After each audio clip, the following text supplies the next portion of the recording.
why are we calling this Telangana public school? Because we certainly want, the commission's focus is to see that Telangana government immediately after they came to power, they have established Telangana Education Commission.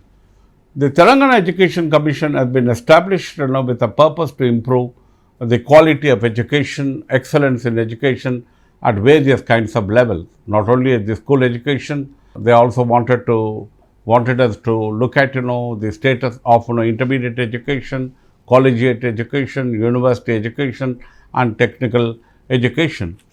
But however, Telangana Education Commission comprehensively has been planning to improve Telangana school education. For which we have given a report to the government of Telangana. We made a presentation to the Chief Minister and other officials in the education department.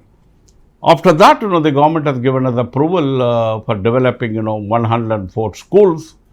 To begin with, they gave us approval for 4 schools, and then later they have given us approval for 100 schools, which would mean that we are planning to develop 104 schools like our Utla.